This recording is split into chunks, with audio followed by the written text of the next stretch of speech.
Hey guys, welcome back to Nerd Kingdom. Today, something a little bit different. In one of my last videos, talking about the Tyranny of Dragons campaign, one of you guys suggested that I speak a little bit more in depth about masquerades. Now, masquerades are a really interesting form of adventure for Dungeons and Dragons. They are classic, they're interesting, they have a bit of political intrigue, a lot of role playing, and if things go terribly wrong, they can dissolve into complete and utter anarchy and become a really interesting combat encounter depending on your player's actions. Now, I spoke in that video about replacing the hunting lodge section with a masquerade instead because I preferred to have a little bit of a more of an RP moment where they are trying to hunt down some of the cultists in this masquerade, and I thought that instead of talking specifically about how I run a masquerade in that adventure, I would just talk generally about running a masquerade for any campaign and for any adventures, and some of the things you may want to include into it, some of the things you may want to consider, some of the things you may want to tweak, and that way you can apply this to your own campaigns or to the Tyranny of the Dragons, and it'll hopefully be a bit more universal.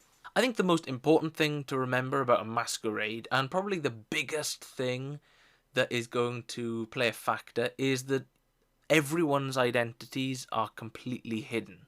Like, your players and the NPCs don't know who is who and who they are talking to. And as such, it allows a DM great opportunity to foreshadow future adventures or villains, introduce interesting NPCs, and as well as that, it also means that things like weapons, identifying items and abilities and things like that need to be kept to an absolute minimum.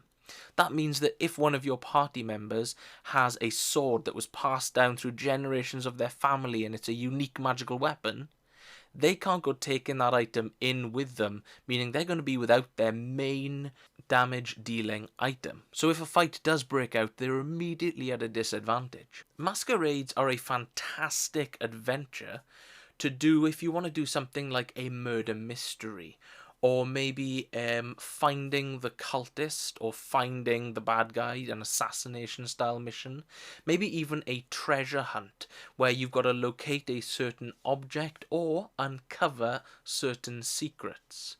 Either way, these all make really great masquerade adventures. I think another important thing to note is that there needs to be a reason to be hiding. In the hunting lodge example, this is a cultist's lodge. When my players went into this portion of the adventure, they were actually way more powerful than the game suggests. My players were actually about 16th level going into this hunting lodge adventure. But I made it really clear to my players that this is a cultist's lair. So they might have access to things like dragons and other creatures that may be there working for the cult of the dragon, and as such they need to be very cautious whilst going into this situation.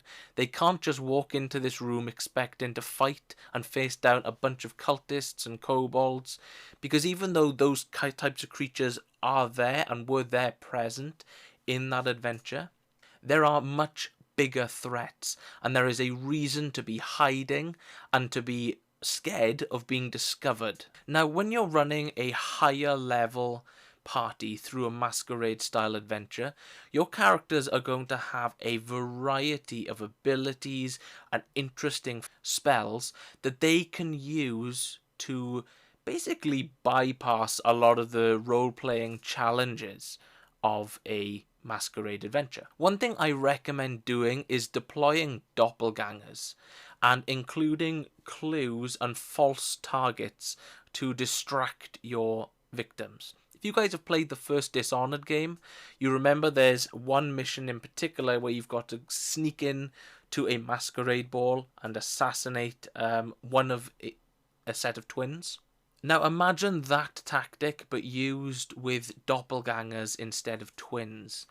having some false targets. Maybe the cultist that they are looking for isn't actually within the Masquerade party, but is within a secret room that only a set of clues and some clever investigation is going to reveal. Remember that this is a style of adventure that is incredibly roleplay heavy, and as such, roleplay should be the primary focus of the game. They should discover different clues and hear rumours about their target, or about the items that they're looking for, or about the secrets that they're trying to uncover from talking to the other guests. And that means as a DM, you need to know the kinds of people who are going to be at this party and this celebration.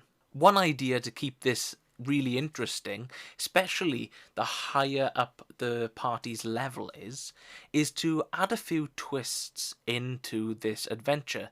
Maybe it's not just a masquerade, maybe they actually discovered that there is a basement filled with prisoners.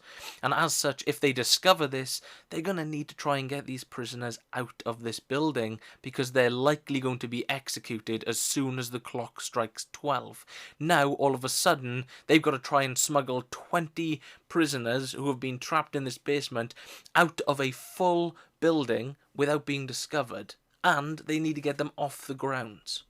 Maybe after the players have assassinated the target, they then need to get away with the murder, and they need to get out of the building entirely and manage to find a way to sneak away without being detected.